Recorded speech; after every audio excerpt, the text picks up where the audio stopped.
Ne manquez pas les prochains épisodes en vous abonnant à notre chaîne. C'est très pratique en termes de temps de pouvoir voler pour aller les voir. Puis... Ici, on est à la fin de la ligne d'assemblage. C'est l'assemblage final et l'emballage final avant la livraison chez les clients. On va mettre un étiquetage qui est imposé par différents organismes. Et là, on n'a pas chômé. Les gars sont venus installer ça dans l'après-midi. En plus de ça, oui. Je te croyais pas, mais pire le futur bâtiment. Bienvenue à Mission Chalet.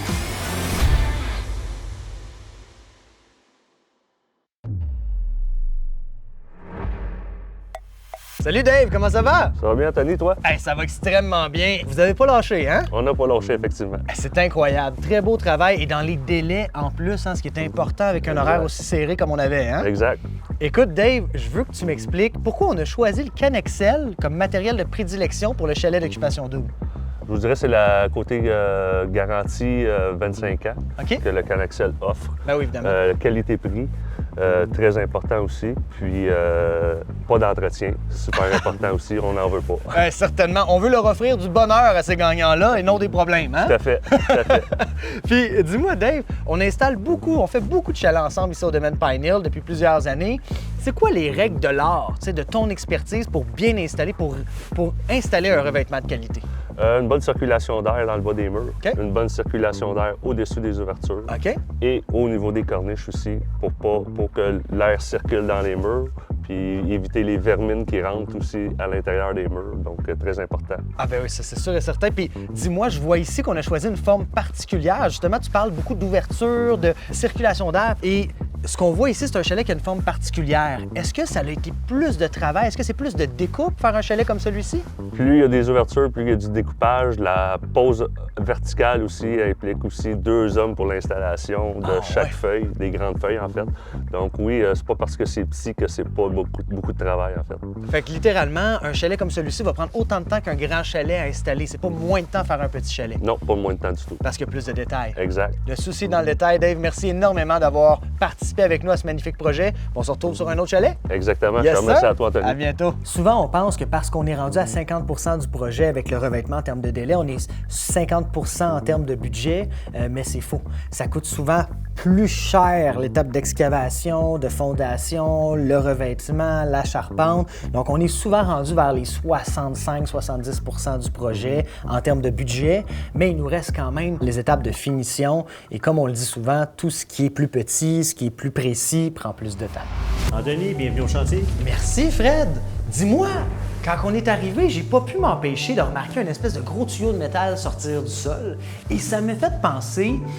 En ville, on a des aqueducs, on a des égouts pour avoir de l'eau. Je me demandais, pour un chalet comme celui-ci, comme le chalet d'occupation double, comment on fait pour avoir de l'eau potable en plein milieu d'une montagne? On procède avec un forage d'un puits. On va chercher l'eau sous le sol. OK, excellent. Puis le puits se trouve à l'extérieur, mais j'imagine qu'il faut le rentrer dans la maison, cette eau-là. Il faut qu'elle rentre à l'intérieur. Exactement. Puisqu'on est ici, je vais te montrer la salle mécanique. Tu vas tout comprendre. Ici, on est dans la salle mécanique. On retrouve les panneaux électriques, panneaux de communication. Ça, c'est standard. On retrouve ça dans toutes les maisons. Oui. Nous, en plus, on a un réservoir qui contient l'eau du puits, qui donne une pression qui nous permet d'avoir l'eau dans la maison. En plus, on a un système de filtration primaire, secondaire. On a aussi un système UV qui purifie l'eau, qui enlève toutes les bactéries. Donc, on a une eau pure. J'allais justement te demander, est-ce qu'on est sûr d'avoir de l'eau potable quand on construit en montagne, au domaine Pine Hill? Oui, et puis la belle chose dans Laurentides, c'est que peu importe le terrain, peu importe où on creuse, on trouve de l'eau. Ah ouais? Ah, puis ça nous permet d'avoir une eau de qualité. Oui, purifiée. Excellent. J'imagine qu'on a un tuyau connecté en dessous de la dalle présentement. Exactement. Qui nous amène directement au puits. Directement au puits. Cette émission vous est présentée par Groupe Investir, la nouvelle ère d'investissement en chalet locatif. Groupe CSS, expert en construction et développement de projets immobiliers. Blast Force, les experts en dynamitage et forage depuis 40 ans. Armoire Cuisine Action, conçue pour savourer la vie. Vaillancourt Portes et Fenêtres, une propriété à votre image. DBO Expert, pour vos installations septiques sans électricité. Construction SP Prestige, pour vos projets d'agrandissement et de rénovation. On a quand même encore un peu d'ouvrage à réaliser. On voit tout de suite ici, il faut qu'on termine le mur de pierre, un bel aménagement. On va remplir ça de terre pour cacher le puits. On va aussi creuser un fossé. Ici, là? Oui, et installer un ponceau pour évacuer l'eau qui vient de la montagne. On va l'envoyer vers la route. Ici, on a un tuyau, c'est le tuyau électrique. Un peu plus bas, l'électricité rentre ici, mais un peu plus bas, c'est vraiment la prise d'eau. L'eau rentre là. Donc, on a une pompe au fond du puits qui perd un petit contrôle qui est dans la salle mécanique, achemine l'eau dans le réservoir bleu. Ce qui permet au chalet de prendre une douche, par exemple. Exemple. OK, excellent. Puis, dis-moi, ça a l'air profond. Ça va jusqu'à quelle profondeur, un puits comme celui-là? Un puits, normalement, un puits artésien, va sous la nappe phréatique. Il y a deux nappes d'eau principales. La nappe phréatique, dans laquelle on peut retrouver des puits de surface, mais ça se contamine facilement. Un puits artésien va dans la nappe artésienne. Il va normalement chercher sous le sol, dans le roc. En dessous du roc, littéralement. Vraiment dans le roc. Ah, ouais. Donc, le puits est une tubulure d'acier qui descend jusqu'au moment où on tape le roc. Ensuite, ils peuvent continuer à forer.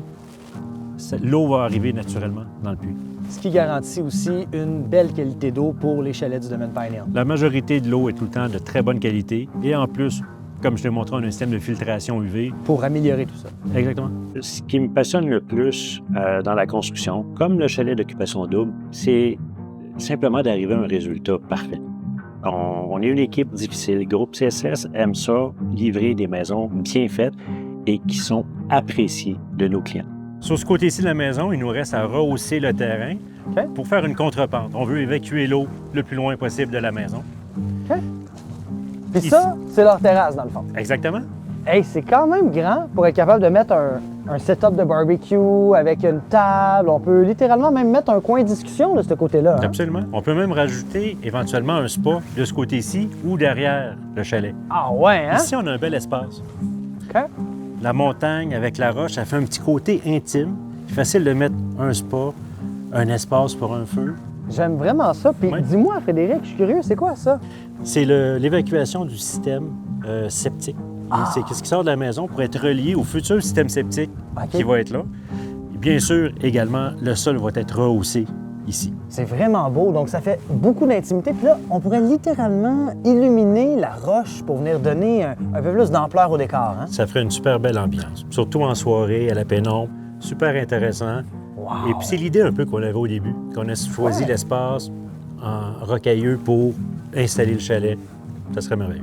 L'ajout d'un système de filtration coûte à peu près 2000 $, mais honnêtement, pour la qualité de l'eau que ça l'offre, ça n'a pas vraiment de prix. Parce que ce que tu veux, c'est que ton locataire goûte une eau pure, sans goûter nécessairement l'aspect ferreux ou l'aspect sablonneux de ton sol. Et pour nous, c'était important de l'inclure dans le chalet d'occupation double, mais surtout, j'étais impressionné de comprendre le fonctionnement du système avec Frédéric. Et Frédéric, on le sait qu'il y a des gens dans le marché qui vont préférer s'autoconstruire à faire affaire avec un entrepreneur. Mais avant de rentrer dans l'autoconstruction, il faut être conscient des différences qui vont s'appliquer à un projet avec un professionnel versus un projet qui va être géré par soi-même. C'est quoi les grandes différences entre les deux? Premièrement, un entrepreneur va livrer un projet clé en main, probablement, et complet, bien fait, avec une garantie. Oui, c'est son métier. C'est le métier.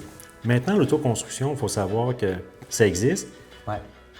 Sous peu, même les autoconstructeurs vont être soumis à la garantie des maisons neuves. Ah ouais? Oui. Ah! Ils devront prouver que la maison est bien construite. Il y a eu beaucoup de recours ou de manques. Tu peux pas bâtir une maison si c'est pas ton métier.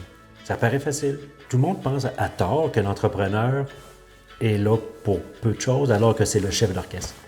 C'est lui qui a toute la responsabilité.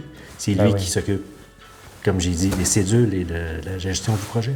Il faut voir ça aussi comme une implication énorme en termes de temps. Combien d'heures tu peux passer sur un projet comme le projet de la maison d'occupation double, juste pour cela? Normalement, c'est presque du temps plein.